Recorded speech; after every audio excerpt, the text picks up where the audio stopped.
দীর্ঘ কয়েক বছর হইতে নারী জাতি ঠিক যেই রূপ নির্যাতিতা হইতেছে তাহা সম্পর্কে আমরা নিশ্চয়ই অজ্ঞাত নহে। কিছু স্বার্থান্বেষী পুরুষ দ্বারা সৃষ্ট কণ্ঠখানা কুসংস্কারে আবদ্ধ হইয়া বহু মধ্যবিত্ত সংসারের অবস্থা অতি দরিদ্র পর্যায়ে পৌঁছেছে।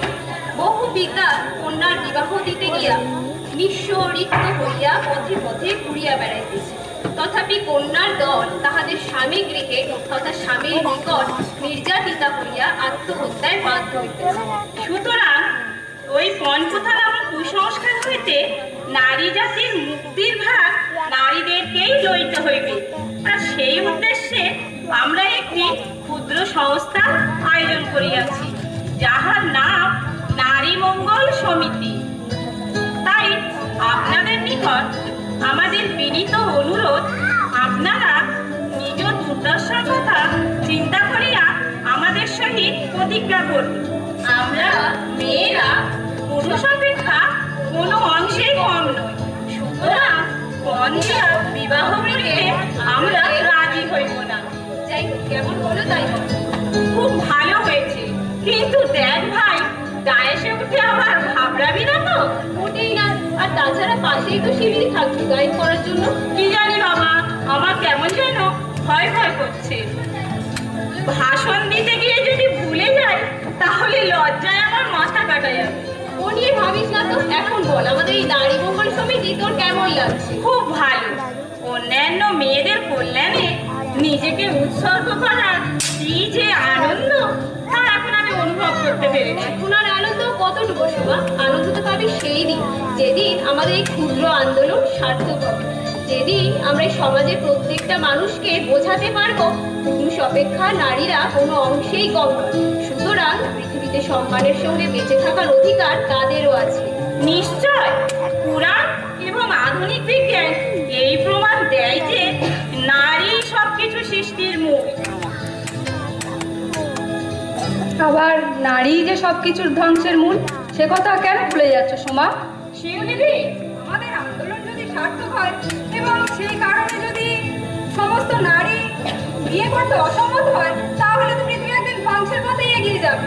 শিউলিদি, যা আসছে কথা। আজকের পেপারটা দেখেছো? না দিদি, দেখা হয়নি। তাহলে এই নাও দেখো। কি দিয়েছে শিউলিদি? কি শিউলিদি? কেমন করে শত শত নারী পণপথের আগুনে আত্মাহুতি দিচ্ছে তাদের মূল্যবান জীবন। তাই তো। দেখ কাজল, দেখ এক 18 বছরের তরুণীকে কিভাবে তার স্বামী আর শাশুড়ি মিলে পুড়িয়ে মেরে ফেলেছে। ইস, মেয়েটির কি অপরাধ জানো? কি শিউলিদি? তার বাবা সময় মতো পাত্রপক্ষের আকাঙ্ক্ষিত বরপণ দিতে পারে। কবে এইসব হিংসাত্মক ঘটনা বন্ধ হবে বলতে পারো? জানি না কাজল, তবে আমাদের চেয়ারম্যান শীঘ্রই কোনো না কোনো ব্যবস্থা নেবেন। যা বাবা, আজকের ভাষণের খসড়াটা তৈরি করেছো? হ্যাঁ দিদি, শুনবে? না থাক, তবে মিটিং শুরুর আগে আমরা যে উদ্বোধনী সঙ্গীতটা গাইবো বলে ঠিক করেছিলাম, সেটা একবার দেখে নিতেই পারি। ঠিক আছে, শুরু কর। চলো শুরু করা তাহলে যাক। নাও শুরু করা যাক। 1, 2, 3।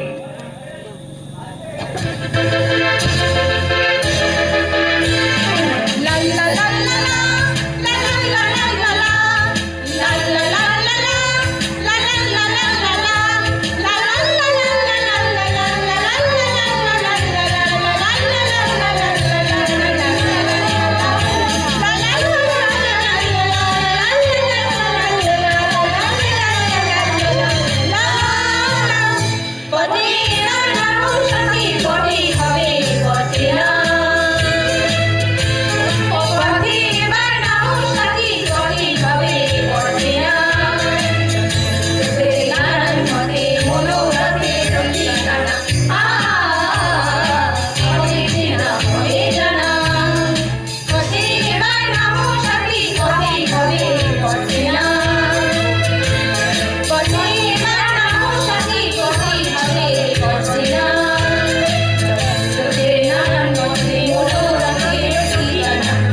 বুঝি তোদের নারী মঙ্গল সমিতির অফিস, আর তুমি বুঝি এসবের নেত্রী।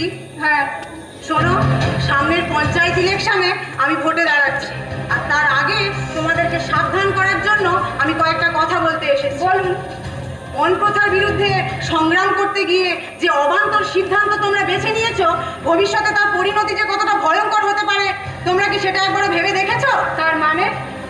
সমাজের মানুষের সামনে মিথ্যে বক্তৃতা দিয়ে মেয়েদের মনে তোমরা যে বিপ্লবের সূচনা করেছো, তাতে অধিকাংশ মেয়েই বিয়েতে রাজি হচ্ছে না। হ্যাঁ, এটা তো ভীষণ আনন্দের বিষয় যে আমরা মেয়েদের মনে একটা সত্যিকারের আদর্শের জন্ম দিতে পেরেছি। এটা এক ধরনের অসামাজিকতা। ইঙ্গি মেয়ের দল দিনে রাতে যেখানে সেখানে ঘুরে বেড়াবে, সভা সমিতি করবে, এ আমি মোটেও পছন্দ করি না। দিদি, হবে না।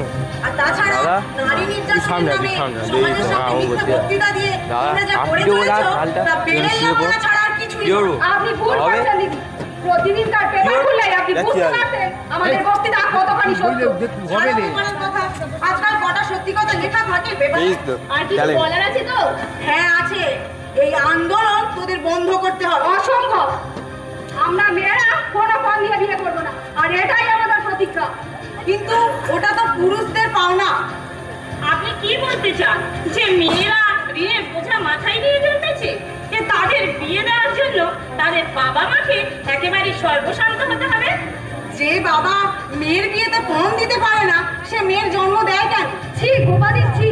কাজলের দিদি না হলে আপনার কথার উপযুক্ত জবাব আমি এখনই দিতাম। শিউলি, শোনো শিউলি, তোমাদের এই অহংকার কিভাবে চূর্ণ করতে হয় তা আমার খুব ভালোভাবেই জানা আছে। তুই যাবি এখান থেকে? আমাকে তাড়িয়ে দিচ্ছি? আপনার ভাগ্য ভালো যে আমাদের কোনো দারোয়ান নেই।